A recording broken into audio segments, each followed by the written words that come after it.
All right, we're going to give them just a few more minutes since we're not outside fighting off mosquitoes. You know what? This is really impromptu.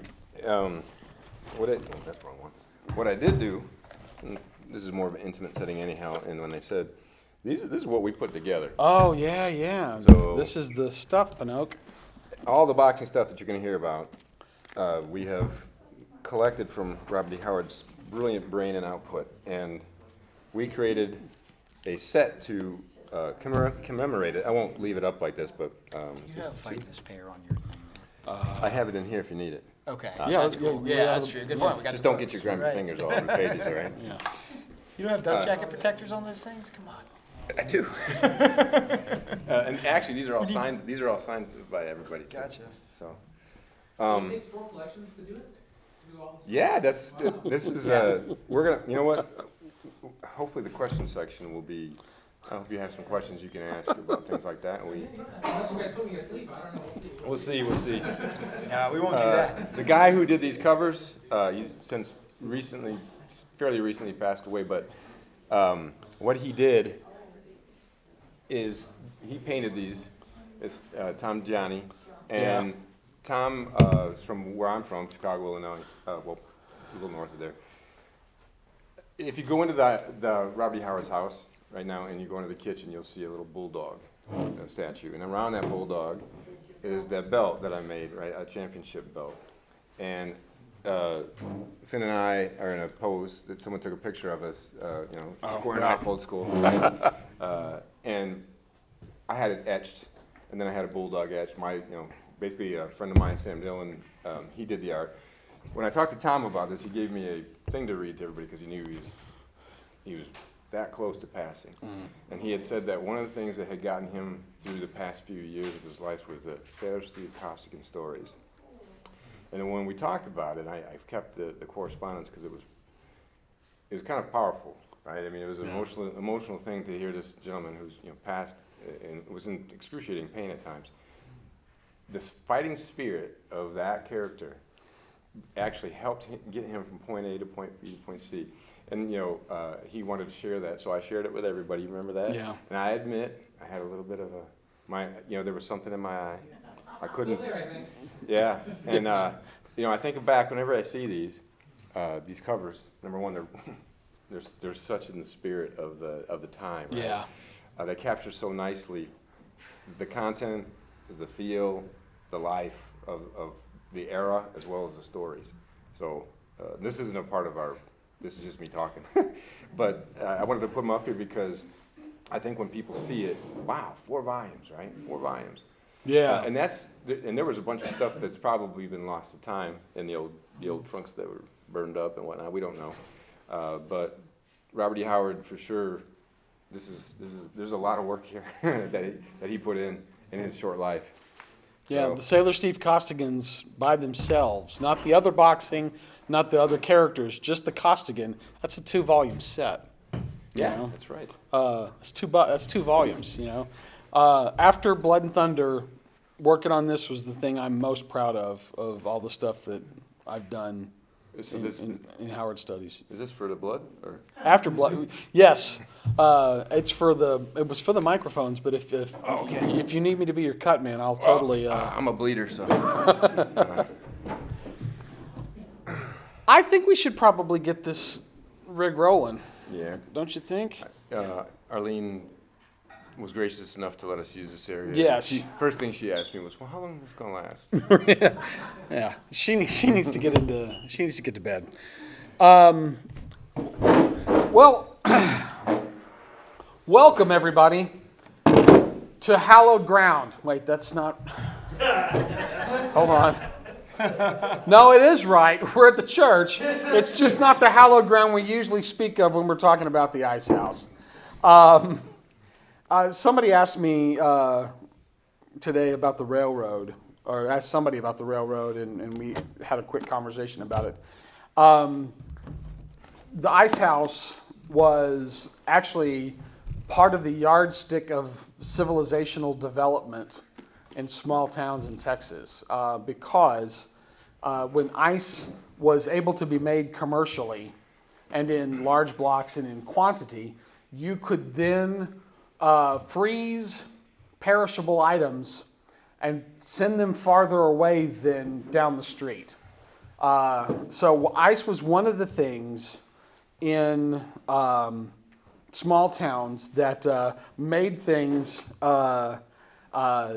It made it possible for farmers to sell more beef. It made it possible for milk to go farther. And then, of course, ice was available for homes. They would deliver it, and you could have iced tea, something we totally take for granted now.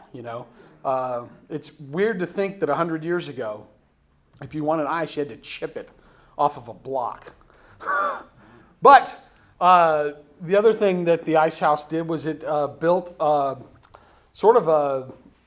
was a community built around it, because you had people that would come at the end. They were already bringing ice into the rail cars. They were putting ice and salt, and the cars were insulated with sawdust.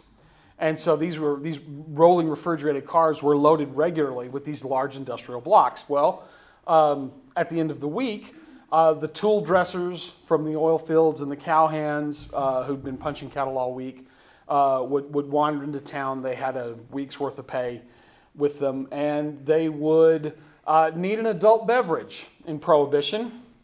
And so they found that if you went to the ice house and made a signal or asked for a certain bag of ice or some other code phrase, they would take the beer that they were hiding in the back and bring it out front, and you could enjoy a cold beverage with your buddies. And like as not, very frequently, things would get a little rough, and they would indulge in some bare-knuckle boxing or gloved boxing to blow off steam. And it is into this fraternal, this loose fraternity of men coming together to blow off steam, to work out a frustration, or just to fight to see who was the stronger person. It was a recreational activity. That's where Robert E. Howard found himself when he was looking to express some of his displeasure with having to work at the soda fountain.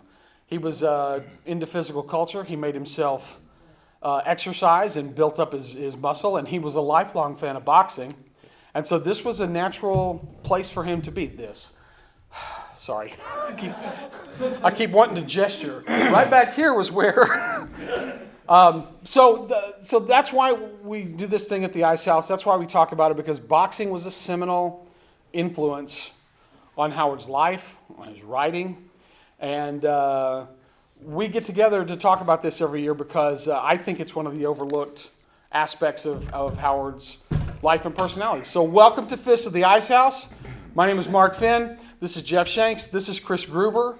We are all boxing fans and aficionados and deep lovers of all these stories. And so what we'd like to do is read a little bit from each one and kind of talk about what we like about them. And we thought this year we'd try something different. We did think that.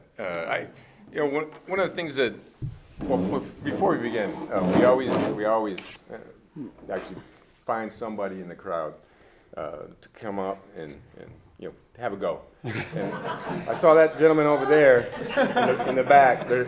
He's got some heavy duty hardware on that knee, so I figure you're probably the best person, right? Yeah. Nah, what's fun is doing this is fun. I'm not. I'll read later, but one of the things we want to do is we want to make it fresh every year. So we want to do something, and you would think that in such a narrow genre, right? That how many times can you talk about boxing? In what ways can you talk about boxing? So we're not really talking specifically about boxing. We're talking about the things that make people box. We're talking about the things that happen in between the time someone steps in the ring and when they get out of the ring. Who here has watched Rocky, for instance? The movie Everybody. Rocky. Just about everybody. So that first film, it's a boxing movie, right? But what is it really about? It's about the the struggles of an up-and-coming boxer, someone who's in over his head, somebody who is living life paycheck to paycheck and really doesn't have the means to change his life in any other way. He seizes on an opportunity, and that opportunity is not going to come twice. Not for a guy like Rocky Balboa, not for a guy like Sailor Steve Koski, not for a guy like almost any of his boxers that you'll read in these 4 volumes. So one of the things, though, that boxing is, it's a reflection of I think, life. There's things. Life is a struggle, right? Everything about life. We learn how to read. We learn how to drive. We find a vocation. It's all work, work, work. Well, same thing for a boxer. Boxer trains, and they train in such a way that a writer sitting by himself, boxer in the ring by himself, there's parallels there, and these parallels are easy to share. And Robert E. Howard is in these stories. We'll talk about, I think if you want to ask questions later, you can talk about how he's in the stories. But if you read his letters, if you read the stories, if you read his poems, if you read the subject matter of his friends talking about him, you'll find that boxing is always right up at the very top, you know? And so when we get a chance to read, I'm going to read a little bit about dogs, and Robert E. Howard's love for dogs is well chronicled. However, it's front and center, not just in Conan's story, but in I don't know how many, at least 15, 20 different boxing tales. Dogs, women, and kids actually feature prominently in the story as actual story hooks, and more than that, it allows him to shed a little bit, I think, of himself about how he feels in these subjects. And I think you'll find that. Well, I think that you'll find that you don't want to mess with Robert E. Howard's dogs. That's what, that's what I think we're going to find. Or yeah, I in the back in the day when I was doing radio plays featuring Sailor Steve Costigan, I seized upon the introduction and the phrase, the prize-fighting sailor from Texas with a heart of gold, fists of steel, and a head full of rocks. Right. I think, one of the things outside of the boxing stories that Howard is known for is his incredibly visceral combat scenes, right? Yeah. And most of you may not have read, a lot of people haven't read the boxing stories, but you've read Conan, you've read Call, and you get, that's one of the things that when you hear about fans who picked up the Conan stories for the first time, that it's one of the things that sticks with them, how visceral and primal and realistic the fight scenes are, right? And I truly believe that a lot of that is because Howard himself was there throwing down, right? He knew what it felt like to get hurt, to bleed, to feel that adrenaline rush, right? To be hit and to like it. Yeah. Right? What a roll call too, right? Robert E. Howard is one of 4 or 5 really famous writers, right? Yeah. Who got in the ring. Yeah. You can tell them a little bit about that. And Hemingway, right? Yeah. He fought. I mean, there's it's a well. Like who else? Who do you mean? Okay, so London was a boxer. London box. Jack London. London so they all boxed, boxed at right? this place called the Trinity Boxing Club in Manhattan. Yeah. Yeah. Teddy Roosevelt. John Sullivan, the writers we just mentioned. Right. There's one more that I'm missing though, and who? Joe Louis. Well, no, He was boxer. a boxer, right? But But the that's road, right? Tunney. Gene. Yeah. Yeah, Gene Tunney wrote. So No, Jim Tully. Jim Tully. Tully. Jim Tully. Gene Tully's a boxer. Right. The point is that we have a lot of different writers who also wanted to get in there and feel Right. it. But it's right on the tip of my tongue who I'm thinking of. Glenn There's somebody Tully? else. Yeah. There's one more guy who's a big time writer. But Right. go ahead and tell him about, because Jeff actually has a history of Right. writing about Right. fighting. About fighting and his MMA. history of combat sports and those kind of things is something I'm interested in. And it may seem a little weird, even the idea that like all the guys in town would go down and fight for recreation, right? Like it's a pickup basketball game. But you have to understand how big of a sport boxing was in those days, right? It was a huge sport. Basketball wasn't big, football wasn't big. It was baseball, horse racing, and boxing. Right, those were the big sports in the late 1800s, early 1900s, and whoever the guy that was the heavyweight champion of the world was a celebrity. That was the baddest man on the planet, right? And you commanded respect. It was a time too when you're coming into a time where, because of the Industrial Revolution and things like that, there were traditional masculine roles were maybe being challenged by changes in society, by technology and things like that. You see that, this idea even here with Howard in Cross Plains, where, most of the men here were farmers or oil hands, right? These more traditional masculine roles. Howard's a writer, right? So it's almost, in a way, you have to find other outlets for your masculinity, right? You had to seek it out, and boxing and fighting was one of those traditional gender roles for men, right? And it allowed him, I think, to express himself in a way that maybe he didn't often have another opportunity to do, and because of that, and it wasn't just him, right? That was a part of society. Boxing was huge, right? Yes. And for all these guys, it was a way to go and improve yourself, figure out where you are in the pecking order. Yeah. Maybe to modern people this seems weird, right? But I think this is a very primal, natural human instinct, right? And one of my favorite pictures. There's several photos of him posed in a boxing stance or wearing gloves. One of my favorite photos is the one with him squaring off against Dave Lee. Right. Dave Lee was a local guy who was he was one of the blue collar guys here, and they got along great. They were good friends, which is interesting because he boxed in college and played around with Tyson and Clyde Smith and all that. But Dave was one of the guys.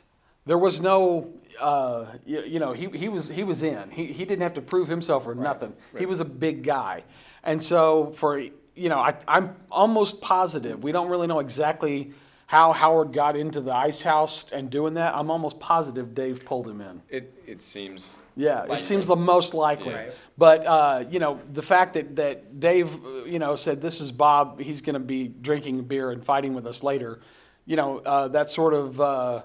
That went a long way, and I don't know after 1929, 1930, I don't know that anybody really gives him a hard time about that. They maybe know he writes and isn't, they know he spends all of his time at home, but I don't think he gets teased anymore. I don't think anybody gives him any lip, no. Because I think he'd proven himself at that point. No, this is second. I'll build on that real quick. Do it. This is secondhand information. There was a woman who lived here in Cross Plains. Her name was Ethel Sims, and I got a chance to talk to Ethel. And Ethel worked at the bank that Robert E. Howard banked at. And her recollection, and her husband's recollection, it was Doc Howard's son, and he would go out to Higginbotham's and listen to boxing matches with the group. I guess it was a thing that not just men, really. Right. A whole crowd of people would gather around to hear the latest blows. Right. And it was never shared from her point of view. She's like, "Oh, I never really thought he was strange at all. No one really talked about him in those ways." She goes, "He was a very polite man. He did some stuff, but it wasn't that big of a deal. Nobody really. I guess what I'm trying to say is that what Mr. DeCamp had suggested with regard to Bob Howard as this brooding, lonesome, almost kind of lost dog in Cross Plains might not have been accurate after all. And based on firsthand accounts from people that knew him, it seems like more than one person remembers him fighting and remembers him having a reputation as being a boxer that you didn't want to mess with. And so. he recorded his workouts. Like he recorded how he what he was going to do. He was also known in the area as a person that would chop down trees and whatnot, and he'd pulp them. Yeah, firewood. He'd pulp them. Right. He'd smash them just to get his shoulders. He wanted to be able to knock a man down with one blow. And there's a lot of anecdotal evidence and just fun snippets of information that kind of accompany these stories that are rooted in reality, rooted in our everyday life. They're not separated by this the foggy times between the Thurian age and the Hyborian age and in our own time. This is the stuff that's right here, and it makes it a little more accessible. Yeah. And I think what makes it even more accessible is the women. With the dogs, the dames, and the kids. How Howard gets into these stories, because they're all set, because it's the pulps, and they needed a little exotic flavor in them, even though they probably didn't, especially where Howard was concerned. But there was something he found interesting about setting it on the other side of the world in the Asiatic seas. I think maybe it was an abstraction for him. It was a way to get out of his head. If I'm talking about and writing about something on the other side of the world, nobody can call me on it as to say that you pulled it from someplace local. So I think that was a bit of a trick. But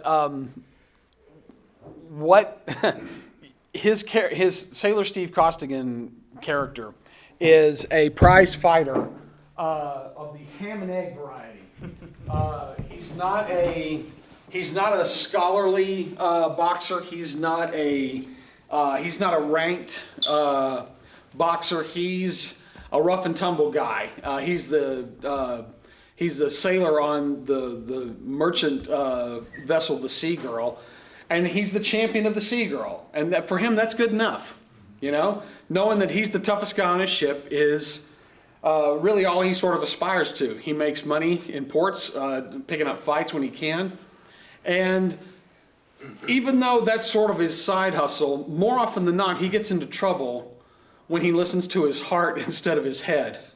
Many is the time that an emotional reaction to a simple act of bullying will pull him into a story. And I'm going to read something that I don't hardly ever read from.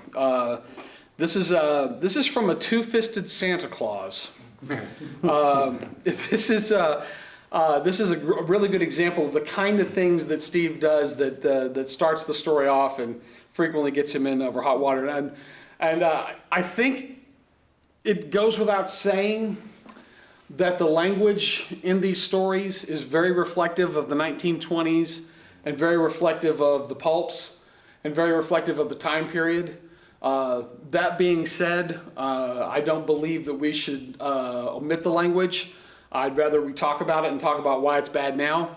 So I'm just going to read this as is, and we can hash this out over drinks later.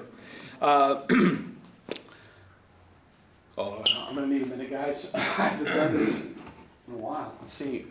He's getting the voice ready. You're getting the voice ready. The I voice. also talk without a mic, so it makes There ain't nothing makes me madder than to see a big hulk abusing a kid. So when I seen a big Chinaman beating up a skinny howling young'un in the mouth of an alley, I ignored the rule which says white men should mind their own business in Peiping. I jerked the big slob away from the kid and booted him heartily in the pants to teach him manners. And he had the nerve to draw a knife on me. That irritated me, and I wiped his chin with a left hook which stood him on his neck in the gutter and caused the onlookers, all Chineses too, to scatter with wild shrieks. Ignoring them, as I generally does Chineses, except when I have to sock them, I picked up the kid and wiped the blood off of him and give him my last dime, which he grasped in his skinny fist and run off with his ragged shirt tail flapping. Then I glanced at the nearby grog shop, slapped my empty pockets inside in a philosophical manner, and I was about to go my way when I heard a voice remark, "You seem to be a lover of children, my friend." Supposing somebody was giving me the razz for giving my last cent to a Chinese kid and being sensitive that way, I wheeled, lifted my upper lip and drawn back my right molar. "And what of it?" I demanded in a bloodthirsty voice. "It is most commendable, sir," said the fellow which had spoke. And now I see him looking at him more closely. He was a tall, skinny, bony-looking man with a shiny, worn black suit on, and the coat had long tails and a broad-brimmed hat. He had a very sober face, and he didn't look like he'd ever smole in his life, but I liked his looks. "I begs your pardon," I says with dignity. "I thought I was being addressed by some low-life son of a sea cook." He looked me up and down, ruminating on my massive arms, my broad chest, and my battle-scarred features. "Under a many rough exterior throbs a noble soul," he meditated. "Those cauliflower ears may well conceal a heart of gold. No man who defends a child can be wholly bad, however much he may look like a gorilla." I beg your pardon, sir. I did not realize that I was speaking loud. "I am Dr. Ebenezer Twillinger. I run a mission school back up in the hills." And he stuck out his bony hand. "And I'm Steve Costigan, able-bodied mariner," I said, taking it. "Generally of the trading ship Sea Girl when not wandering around loose as I am at present.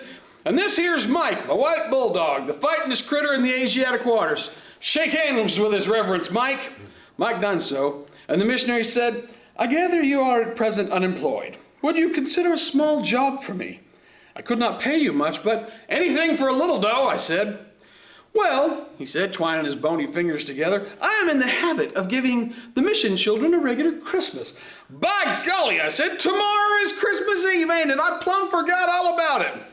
I came into Peeping to buy some toys, he said, but a little while ago, one of my native assistants, Wang, rode in and urged me to return at once. The people at the mission are afraid of bandits. The bandit chief, Quang Zhu, has a hideout somewhere in the vicinity, and he's repeatedly threatened to destroy the mission. Providence, said Mr. Twillinger with a longer face than ever, and the rumor that we are provided with high-powered Winchesters has kept him at a distance so far, but in my absence, the converts have become alarmed. I have procured only part of what I came after, and I have found no one to play Santa Claus. My white assistant, young Reynolds, who has always enacted the part, is in Taising, recovering from an attack of cholera. We have but one costume, which I bought with me from America the last time I was in the States, and as it was made especially for Reynolds, I fear I would appear far from convincing when attired in it. I was inclined to agree with him. Reynolds is about your build, though nothing like as muscular, he said. You would do nicely. Sure, I agreed heartily. I'd be glad to do it for nothing, just to give the kids a treat. I insist on paying you for your time and trouble, he said, and I know then he was a square shooter. I shall return at once with Wang, leaving my car here for you. That is it standing over there. He pointed to an old Model T Ford which looked like it had been through a war. There was a big box in the back seat. Such toys as I've had time to purchase are in that box, he said. You will complete the purchases. He dragged out a long list of paper. And tomorrow you will come to the mission. By starting at dawn, you will be able to make it at the mission by nightfall. Here are the proper directions, and he gave them to me. The Christmas exercises should be well underway when you arrive. I will meet you at the back gate of the compound with the Santa Claus costume. I wish you to be in the nature of a surprise for the children. All right, I said. I ain't never heard of no Santa Claus having no bulldog, but Mike'll have to come along with me. Of course, said Twillinger, pulling Mike's ear, which he don't allow many people to do. But he wagged his stump tail and grinned like a sawtoothed dragon. Here's the money for you, said Twillinger, dragging out a wallet, and also your own money in advance. Is that satisfactory? More than enough for the job, I said, but gee whiz, how do you know I won't double-cross you and blow all the money on liquor and never show up for the mission at all? I am a fairly good judge of men, he said. I look at your eyes, not at your misshapen ears or broken nose. A man like you could never be a thief or rob children. And so saying, he turned and stalked away, in his old warped brimmed hat with his coattails flapping, and he's awkward and bony and funny to look at, but he left a warm spot in my tough old bosom. And I wish that some fellers would start something with him so as I could show them how much I appreciated what he said by stomping him into the ground. Well, I took out the list and started making the rounds of the bazaars and shop. You'd be surprised how many places in the Orient you can buy American-made toys. Let's ruminate on that for a second. I just about brought out all the joints, as well as a lot of native trinkets and kites and things that the Chinese kids like. When I got through, I'd spent all the money Twillinger give me for that purpose, and some of my wages too, but I had a layout I figured no Santa Claus wouldst be ashamed of.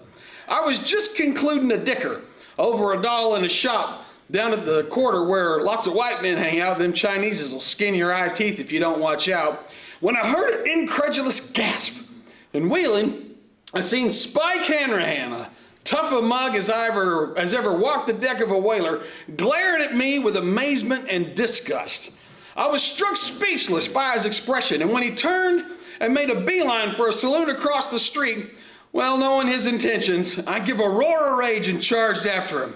As I come through the door, I seen Spike holding forth to an astounded and hilarious crowd, and he seen me and he yelled, and there he is, and look at, he's got it in his hand. I glanced down and noticed with some annoyance that I'd absent-mindedly brung along the doll. Look at him, sneered Hanrahan, a doll at his age. Steve Costigan, the bully of the toughest ship afloat, and he buys himself a doll. I got a good mind to slap the big sissy on the wrist. With a roar of righteous wrath, I handed him a left clout, which sent him reeling into the bar. He gave a bloodthirsty howl and rebounded with a smash to my ear, and then I crashed my ride to his jaw, and he hit the back door so hard, his head went right through them panels where he remained in an attitude of slumber. Then I wheeled on the horrified audience. Yeah, I've been buying toys all day, I roared with blazing eyes, brandishing the towel defiantly. And what's more, I'm going up to the Trillinger Mission tomorrow to play Santa Claus for them kids. I ain't in the habit of asking a crew of barroom bums permission for what I do. I'll buy dolls if I like it, and I'll sit on the curb and cut out dresses for them if I feel like it. And if any of you blasted skunks got any smart remarks to make, step up here and make them. Yeah, do. And then get your boneheads kicked through the wall. Well, why don't you speak up, you lily-livered, goose-stained, yellow-bellied gutter rats? Why don't you say something, for instance? I barked at the big limey who had been laughing the loudest over at Hanrahan's tale. He gulped like he was trying to swallow his tonsors and said weakly, have a drink. With a belligerent snort of disgust, I turned and stalked out of the joint and was striding across the street when I heard somebody yelp, "Oh, sailor, wait a minute." So it gets only worse from there, but you can see it just doesn't take much to set him off.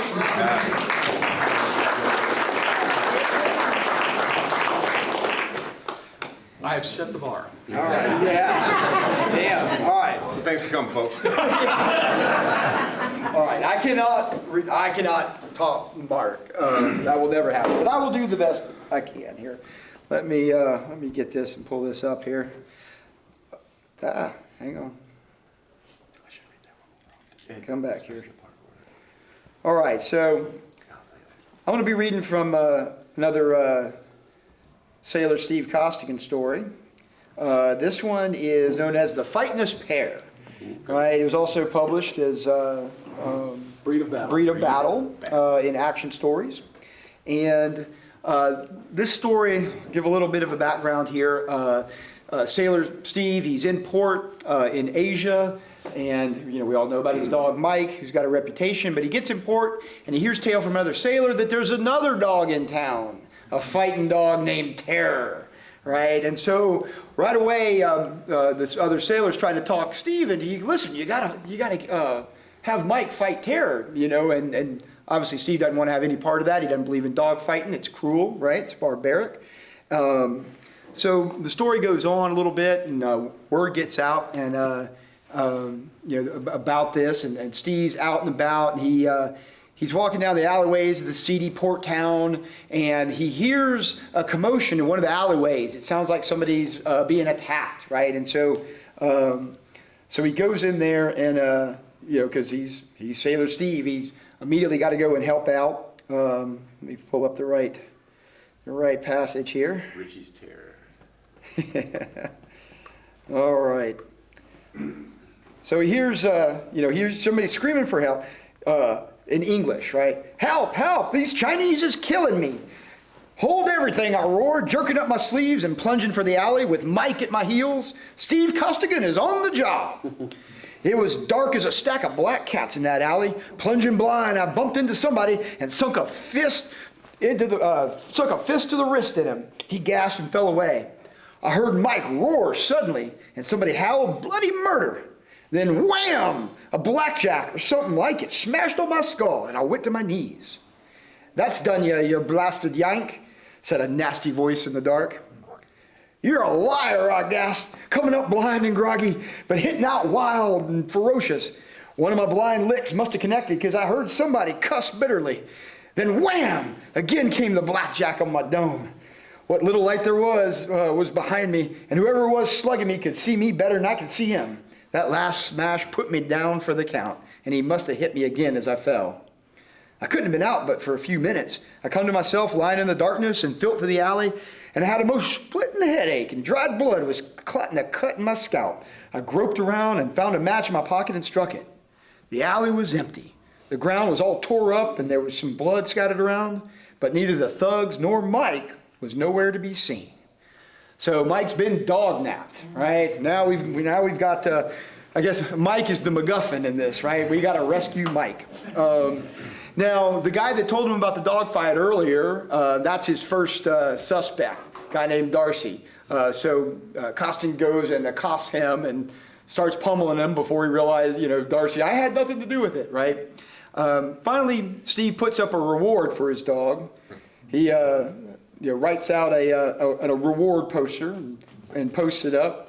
I'll pay any man $50 that can find my bulldog Mike, all misspelled, of course, which was stole by a low-down skunk, Steve Costigan. Then, of course, somebody that's standing by there reading it, he says, sailor, everybody knows you don't have any money. How are you going to pay this reward?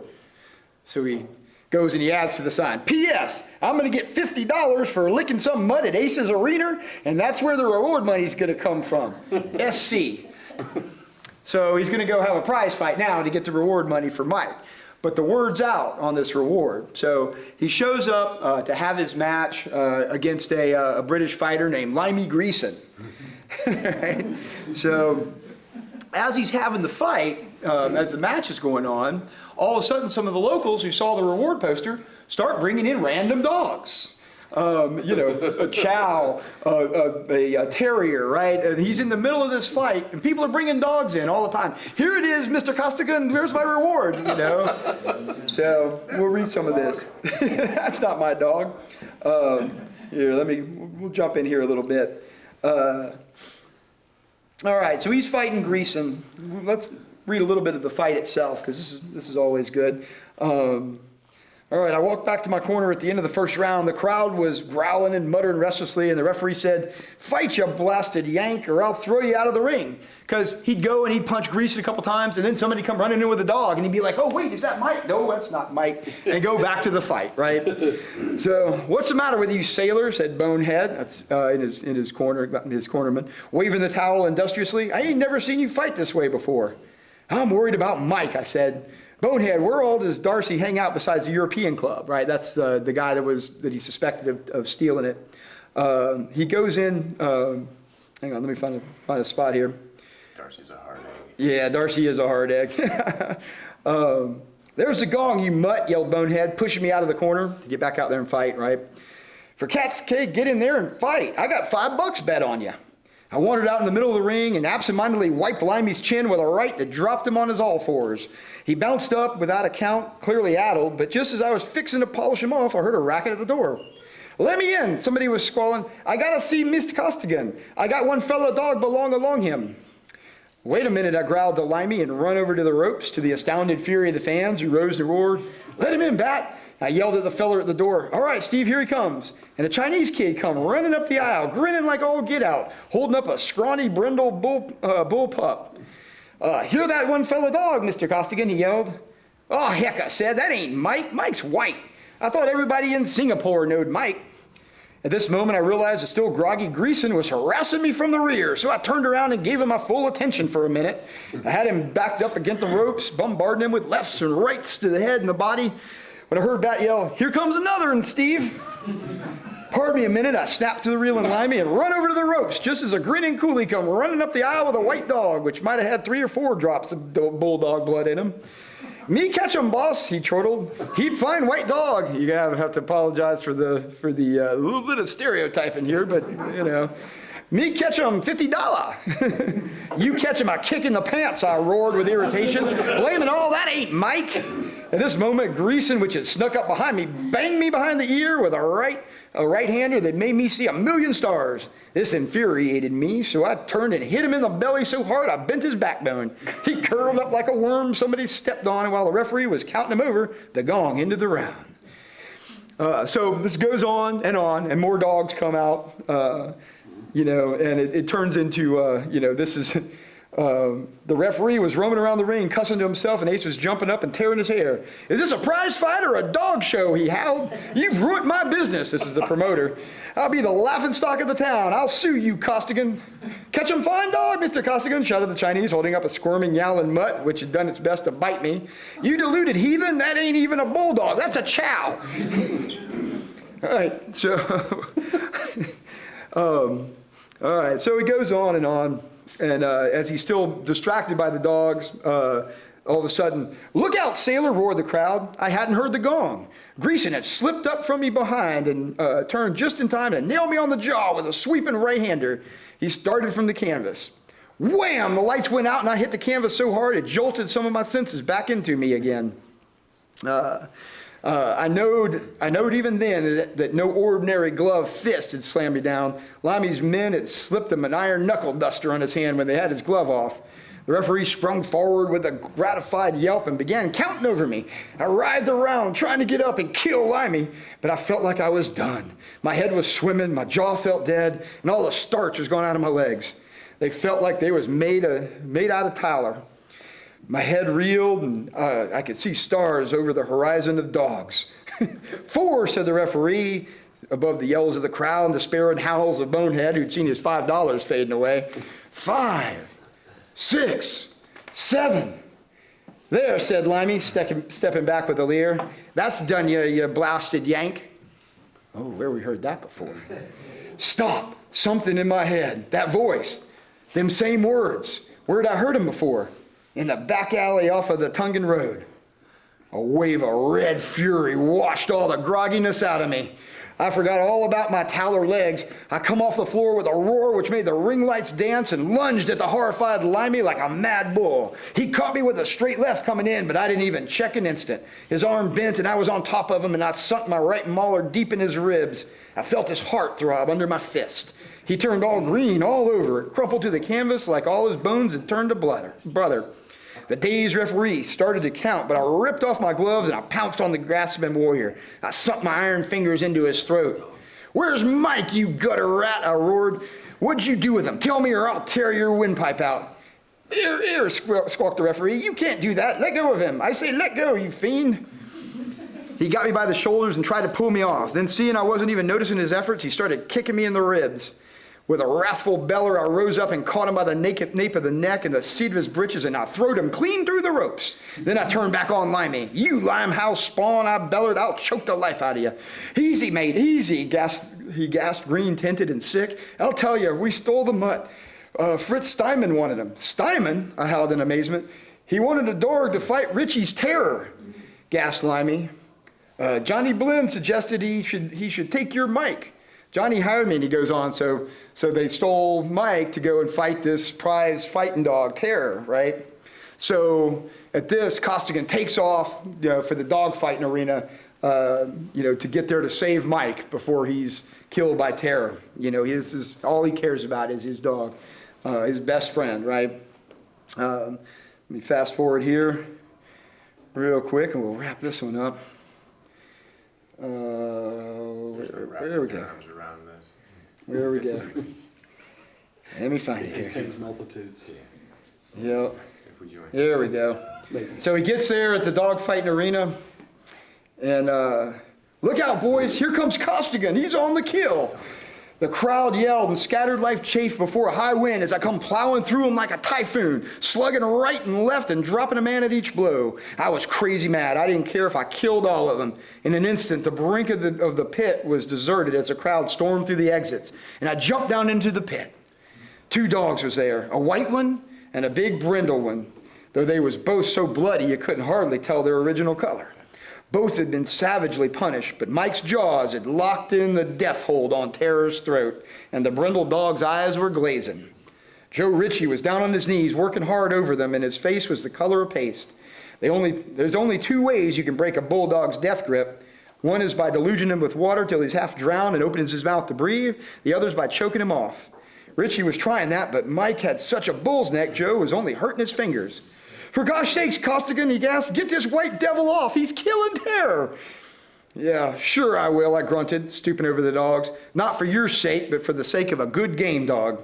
And I slapped Mike on the back and said, belay there, Mike. Haul in your grappling irons. Mike let go and grinned up at me with his bloody mouth, wagging his stump of a tail like all get out and pricking up one ear. Terror had clawed the other one to rags. Ritchie picked up the brindle bull and clumb out of the pit, and I followed him with Mike. You can take that dog to where he can get medical attention, and you do it pronto, I growled. He's a better man than you are any day of the week, and more fitting to live. Get out of my sight. So, yeah. If that doesn't demonstrate his love for Mike, I don't know what is, right? All right. Oh, we're I think we're running a little bit low on time, so I'm going to actually change directions a little bit. We were just talking about it. So, Can I ask a question? Yeah, go ahead. A few weeks ago, I started reading these stories the first time when I knew I was coming here. And when I read the first time, he says the gongs a lot. And I was like, what the hell's a gong? And it means a bell. right. The ring Is that what bell. they called it? Is it still called that? Like, You know what? I would say no. It's the ring bell now. I have heard it though called the gong several times. Yeah, Think about it. it's kind of an old term, but you still hear it occasionally. Well, I think he uses it more often when the boxing tale is set in the East. Like a lot of the old movies and Right. stuff. Movies do it. Yeah. Right. So in the movies when they deal with the MMA type stuff, like for instance Right. some Van Damme stuff, Right. they use a big gong. You know, it hits it and it resonates. And you'll notice it in these stories that the ones that take place in the so Orient. they're actually hitting an actual gong rather than a bell then. It's what It's That's insinuated. It's Yeah, interchangeable. it's kind of That's neat. cool. yeah. But the idea is it's time to commence action. I get it. Yeah. I'm going to switch gears, but before I do, I came across something that I don't. I'm sure you both have read it. I'm going to switch gears, like I said, and go with a little more of a serious, because they're not all fun and games. They also can be serious. But before I do that, I think you guys are going to like this. There is a joke. Early in Howard's boxing career, what he did is he came up with this thing called Misto Dempsey, and in it is a bunch of anecdotes, one after the other, and then he would share them with his friends and whatnot, and they would read it and laugh. And these are the things that he did in his spare time.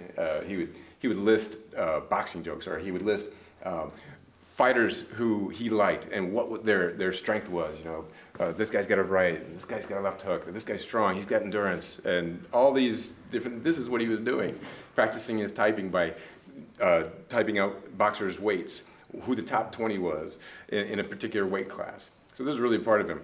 But this is a joke, and I really like it, and I just thought I would sneak it in here before I went serious. So this is a joke. I'm just a squirrel trying to get a nut. This is originally untitled, but for fun tonight, I decided to call it Slugger's Remorse. Okay?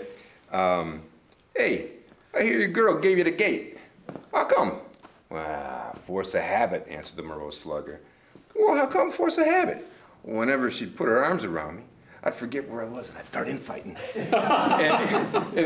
There's like 10 of these things, just one right after the other, and they're funny. And I enjoy them in a way that I don't enjoy Call, for instance, which is one of my favorite characters. I enjoy it in just a different way. It's a more modern. I feel connected, I guess, with the author when I read stuff like that, because it's funny, it's approachable, and it's something you can share with others like that, and they get it instantly. But this particular story is called Fists of the Desert. I'm going to open up. I'm just going to read the first chapter, which is really pretty short, actually, not real long. The reason why I'm going to do that is because one of the things that Robert E. Howard does is when he tells a story, when he's writing, you can see it. It's almost cinematic, and I can think of probably 15 or 20 different stories where he set a scene and it feels like it's the beginning of a movie. This particular story was written 1934 for Jack Dempsey's Fight magazine. It's called Fists of the Desert. It's one of his 3 more popular, serious, somber, sullen almost tales of boxing. And there's a lot going on, and it feels like almost like a James Cagney type of movie. But who's familiar with Sergio Leone?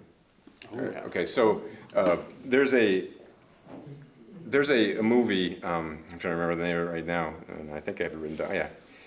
Once Upon a Time in the West. You guys remember that? Yep. So the opening scene, right, is this train station. And as soon as I saw this movie, I was like, oh my God, this is the desert. It's almost as if Sergio Leone, hey, but you know what? I could probably work with this. So I'm going to read this for you. This, again, is much more somber. This is the introduction of one of Howard's archetype characters, which is called the Iron Man. And Iron Men are boxers who are not necessarily skilled, but they're built of such rugged constitution that the amount of punishment that they can take is quite frankly, it's almost appalling. It's almost unbelievable. But these are based on real boxers, though. Real men who stepped in the ring and actually made their living, well, getting the crap kicked out of him. Yes, thank you. I didn't know I was in here. Not in the church. Yeah, and when people read this, over the years I've had to explain to folks that what you're reading isn't that far from the truth, because the first thing they say is this is burlesque. It's not real. There's just too much gore. There's just too much.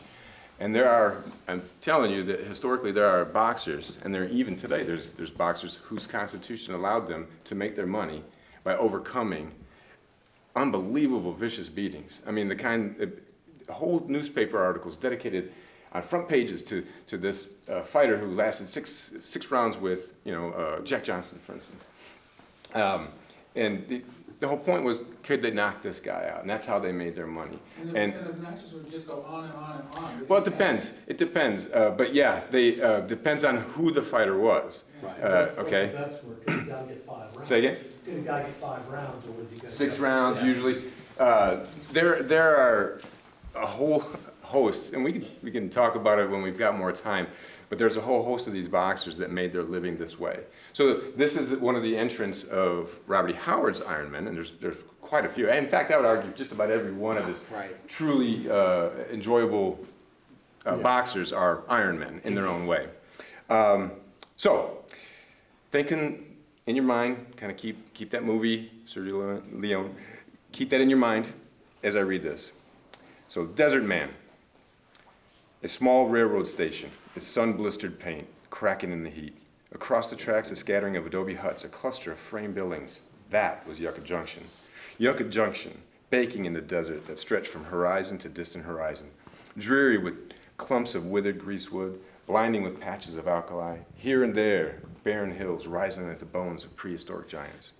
Up and down in the scanty, breathless shade of the little station, Al Lyman paced restlessly, his patent leather shoes grinding dryly in the cinders. He perspired and fanned himself with a straw hat, cursing the heat and the petulant wine.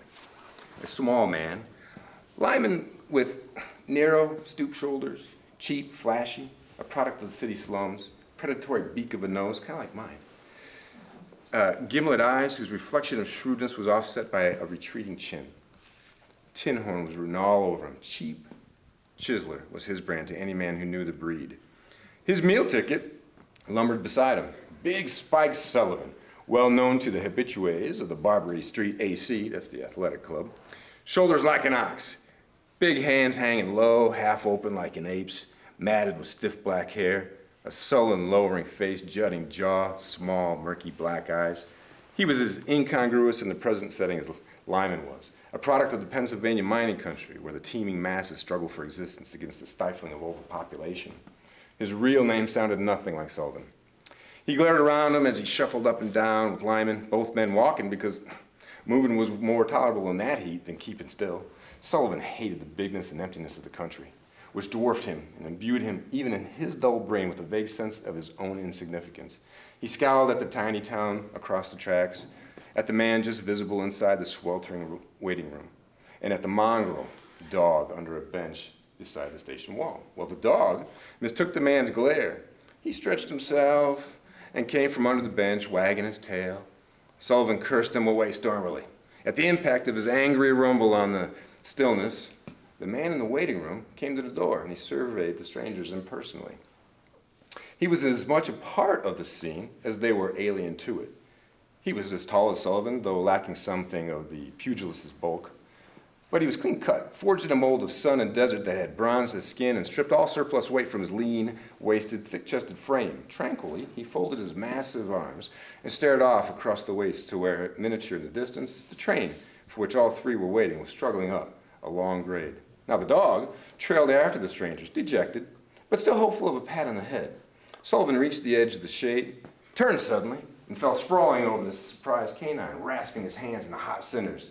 The dog yelped and scurried out of reach just as Sullivan scrambled up, bellowing curses, and he launched a heavy foot after him. The boot grazed the dog's back, and the animal darted under the bench and cowered there. Sullivan rushed at him. All the beast roused in him. He was hardly responsible for his actions, merely a slow-witted, evil-tempered brute who reacted unreasoningly to his chance environment. "Hey, easy, Spike," whined Lyman anxiously. "Let the mutt be." Now, Lyman didn't care anything for the animal, but a dog usually had an owner who might make trouble. But Sullivan paid no heed. Deliberately, he drew back his foot to crush in the ribs of the shivering animal, and the man in the doorway, he took a hand in the game. With no appearance of haste, he stepped between Sullivan and the bench and pushed the man backward, not gently. "Hey, what are you doing, you country lout?" roared Sullivan stupidly. "Let that dog alone," replied the other unemotionally. "Is that your mutt?" the fighter snarled, balling his huge fists and edging him. This would be better than kicking a dog. He was on fire with the desire to vengeance, his spleen on some quivering human body, all that the spleen engendered in him by the heat and the brute wrath that was his heritage. "Nah, it ain't," answered the desert man. "If it was, I'd throw a hunk of lead through you. As it is," well, just then Sullivan let go with a right that had murder behind it. Sullivan could hit. Any man who was a favorite in the Barbary Street AC must be a puncher. The desert man was caught flat-footed. Square on the jaw, he took that full drive of Sullivan's murderous right. Lyman yelped and jumped back to let the victim fall clear. But he did not fall. He reeled backward for the impact, with blood starting from the corner of his mouth, but he kept his feet. And Sullivan, instead of following up, he gaped and half lowered his hands with the surprise of it. And that was Sullivan's mistake. The desert man return was like the strike of a big cat. Cinders spurted from under the balls of his feet as he hurtled in, and his left fist crunched savagely into Sullivan's ribs. He was wide open. Sullivan's fist slugged home and blood spattered, but the stranger did not wince. His arms flailed so furiously that Sullivan could not block all the blows that rained upon him.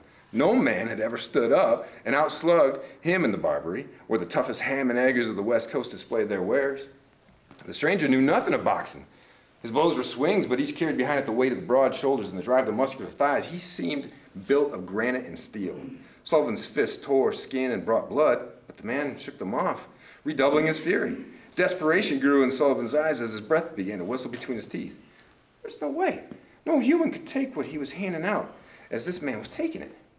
An agonized grunt burst from Sullivan as the opponent's left, smashing through his weakening guard, sank wrist deep in his belly. Where have we heard that before? Yes. Involuntarily, his hands went down, and for the first time, the stranger's mallet-like right exploded square in the prize fighter's face. Sullivan's features vanished in a flood of crimson. With a groan, he staggered, groping, and the stranger, with the passionless mercilessness the desert teaches her sons, threw his right again as a man throws a hammer. Now, at its impact, Sullivan went down sideways and lay where he fell. The mongrel crawled from under his bench, whimpering at the smell of blood on the cinders. Inside, the click, click, click of the telegraph was the only sound. The station agent had not left his seat. Impassively, he stared through the open window. Who are you?" whispered Al Lyman, tugging at his sweat collar as if it choked him. "Kirby Carnes," answered the other briefly, turning to look down at the shaking manager. "Kirby Carnes." And Kirby Carnes is one of the, what the story does, it builds from there. Kirby Carnes is seen by somebody. Lyman takes him to the big city. He's going to teach him the game, the fighting game. And from there, it becomes, it feels just like a movie. You're reading the script of a movie. And I can't help, as I read that, thinking about that dog. I was going to read Bulldog Breed. I'm going to save that for another day. Yeah. What I will say is that Howard's use of the kicking of the dog, he probably did it 10, 15 times. And each time a little bit differently, but the idea behind it was that the animal wasn't always as tough or strong or whatever, and it didn't matter. That the boxer's job was to, rescue that animal, to treat it with respect regardless. And it always, having worked with both fighting dogs as a rescue guy, I've trained dogs. I've worked with little dogs, big dogs, you name it. And I can tell you that some of these animals, they have been abused. And you can tell he's seen the same thing. And it's a connection that I have. And I think a lot of people are surprised by that connection, that he had inserted this kind of emotion, I guess, this kind of reaction, and he had an answer for it. And for him, it was boxing. And he used it as a vehicle to tell the story and to kind of say, hey, this is the good guy, this is the bad guy. It helps.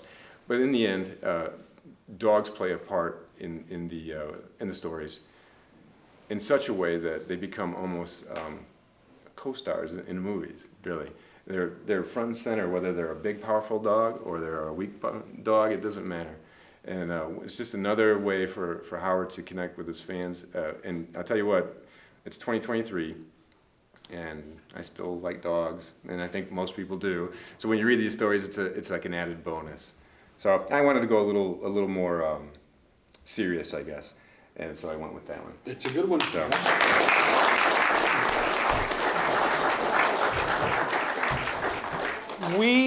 Since there were three of us and we all read long passages, we're going to stop right here, but we do have time for a few questions.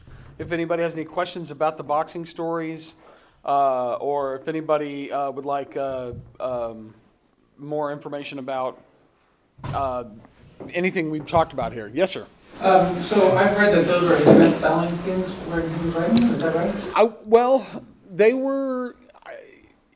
It's like this.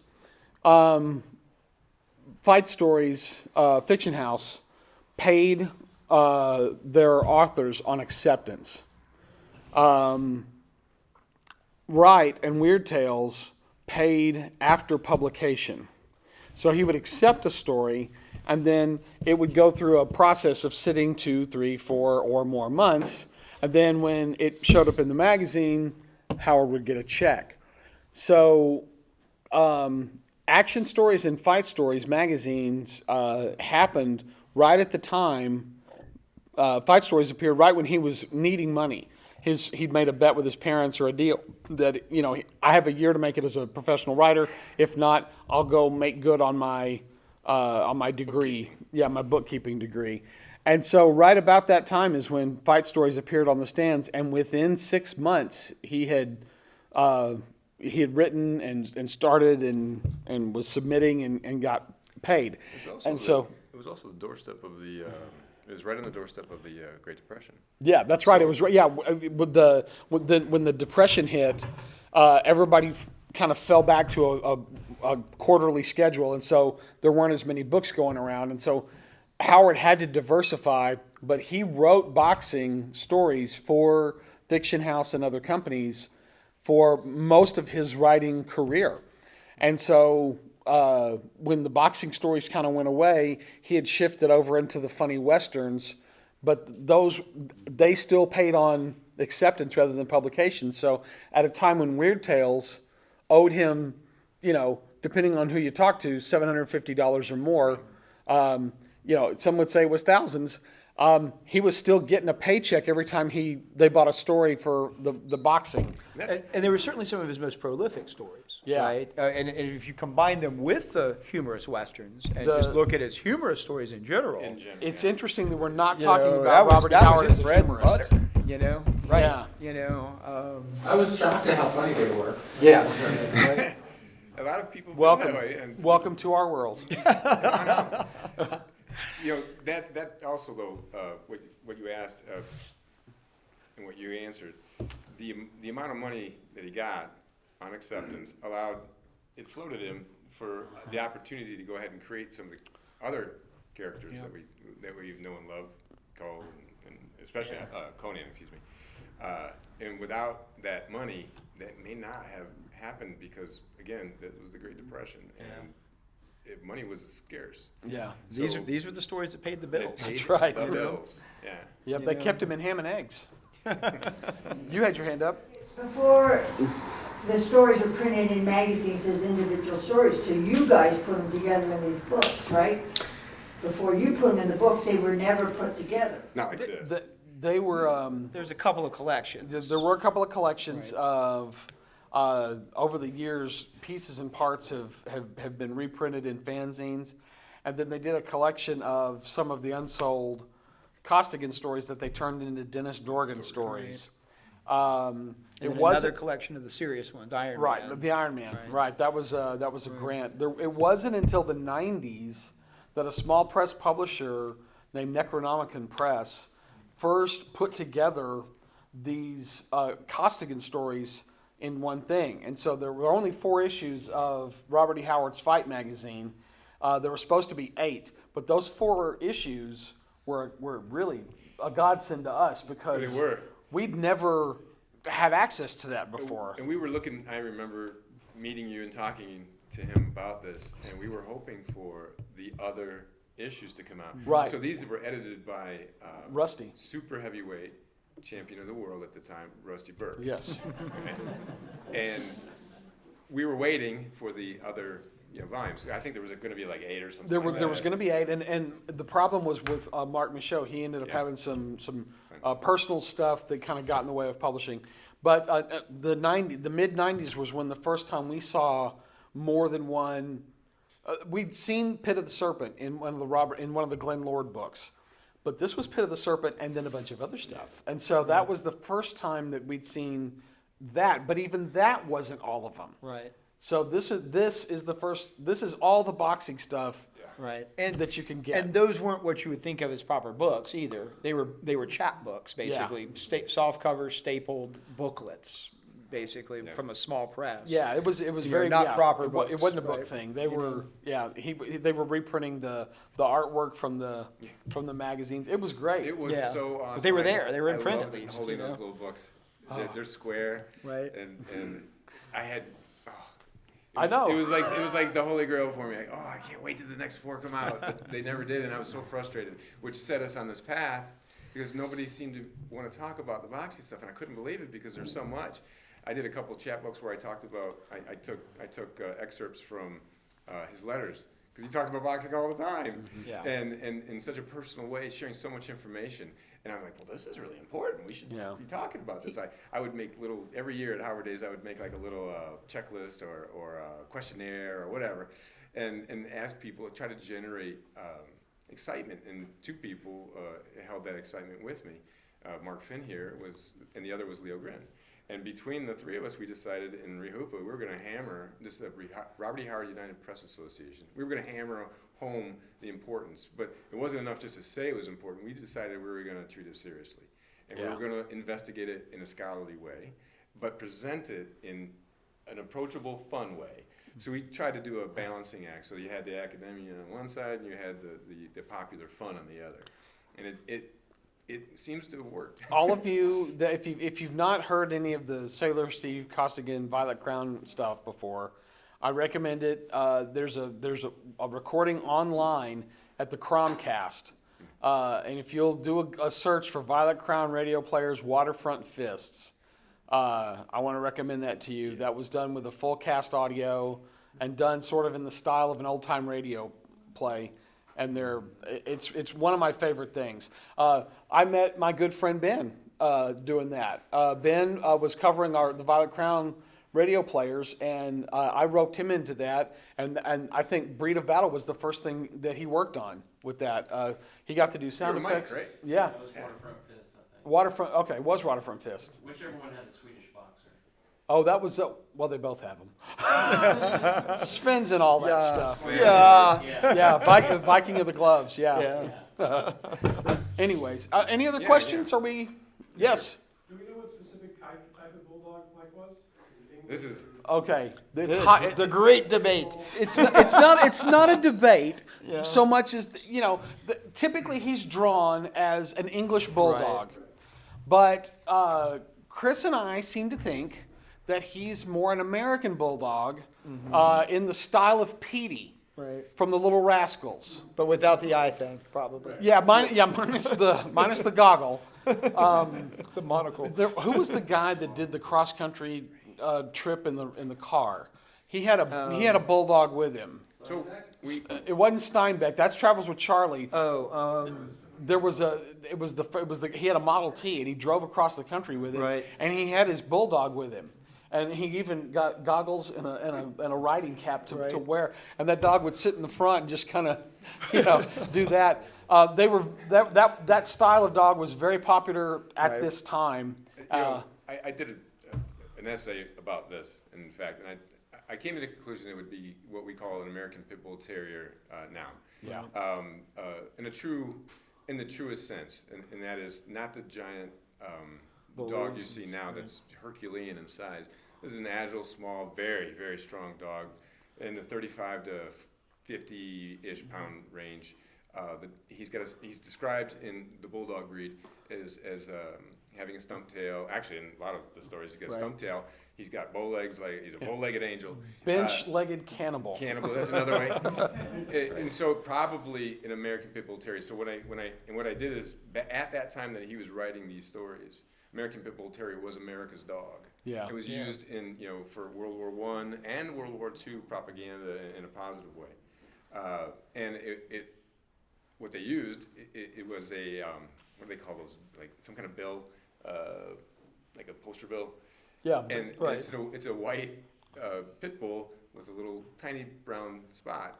And this was something that was put everywhere for generating support for the World War I and World War II. Yeah. Now, animals up to that point had been sadly used for fighting, but they were trained in such a way and bred in such a way that the handlers could get in there exactly like what Jeff was reading. That whole scene is straight out of a pit fight of Right. a modern pit fight between dogs, and it's exactly how they do it. They you see a lot of people talk about using brake sticks and things like that. These owners didn't need to do that with their dogs. They were trained and bred in such a way. And these dogs, during World War I especially, but also World War II, but in World War I, they would be babysitters for like kids. Nanny dogs. Little kids. Yeah. They were America's dog, and they were so wed to their family, so emotionally attached to their family. Go look at Petey from the Little Rascals. Yeah, that's a really good. also- Minus the circle, that could be mine. Also, I think Buster Brown. Buster too, Brown had one too, yeah. Had one Yeah. as well. And the right? RCA dog. Right, same The- period, right. All of the, that's right. all the same. That's all the same American Bull Terrier. Right. So that's likely what it is. He never comes right out and says American Pit Bull Terrier, though. Yeah. Yeah. Yeah. All right, guys, that's it. I don't know if we're going to be at the pavilion or not, but we should absolutely see. And if not, we'll be there tomorrow. Please come up and talk to us about boxing stuff if you want to. And thank you so much for calling the Audible with us and coming here we to see us. appreciate y'all coming to hear us. Yeah, thanks a lot. Thank you so much.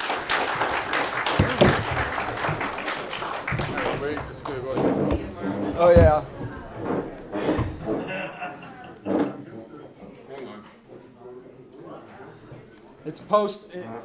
It's Miller time.